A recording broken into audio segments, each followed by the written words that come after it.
Hello YouTube, welcome back to this week's video. This is 2E0IQJ. Here we have the mini receiver, and I've done a video on this, how to update the firmware. And what I've been playing around with different firmwares, I've actually bricked this radio. So in this video I'm going to show you how to get this radio back up and running if you've gone ahead and bricked it by playing around with firmwares. So let's get right to it. Okay, so the first thing you want to do is remove the back from the unit, which is what I've done here. Just remove the 4 screws and take the sticker off. I managed to keep my sticker intact. It's still quite sticky, so it should be okay when I put the unit back together.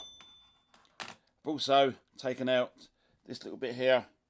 That was the button switch there. So to turn it on and off now, I'm going to have to use like a screwdriver bit like that until I put the unit back together. Now in the unit itself, I've got 2 buttons. Zoom in on the buttons there. That's upside down. Just go the correct way. One's labelled boot and one's labelled reset. We need to hold down the boot button, press and hold the reset button, and then release the boot button, and we should be good to go to flash the firmware. So let's get right to it. Okay, so we're over on the computer, and if I turn the unit on and connect the USB cable, let's just do that, and we're connecting the USB cable. You'll see, let's try and connect to the radio. There you go, my serial port's now jumped down the bottom there. Oh, stay still. Click on that one and you'll get an error. So what we need to do now is turn the unit off, connect up the USB cable, turn it back on, hold the boot button down and press and hold the reset button down, and we refresh the web page and we'll see if we can flash the unit. Let's go back out, go back in. Right, unit comes off.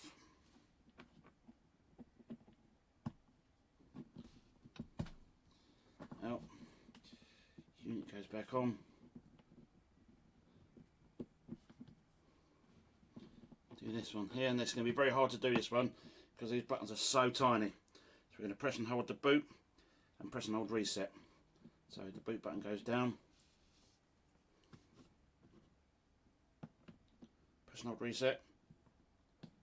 Release the boot button, and now we should be able to connect. There we go, it's not moving about anymore. Press on connect, and then we can do choose file, and I'll go to my desktop, and I'm going to go to this one here, and we do the merge file, and we do times 0, and then we're going to do program. And that should write all the information back to the radio and hopefully bring the radio back up. Now this will take a few seconds to do. You see there we're on 96%. There we go. It says hash of data verified, leaving hard resetting by ATS pin. So let's see if that's brought the radio back up.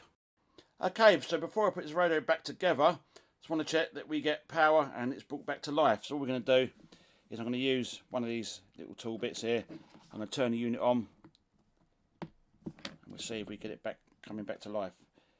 Yes, there we go. Oh, check it out, we've got the radio back to life. We're just going to press OK or click the dial, and the radio has come back. So that's how to do it, how to restore the radio if you've mucked around the firmware and you can't get it back by just using the Chromium based web browser. So we've got the radio back up and running. Lovely. So there we go, that was how to get the mini radio up and running again if you bricked it playing around with experimental firmwares using the web browser. Downside is you have to unscrew all the screws and take it all apart, hold the button combination down. If you know an easier way of doing it, post it in the comments below. But as always, thank you very much for watching. I'll see you in another video. This is 2E0IQJ. 73s for now.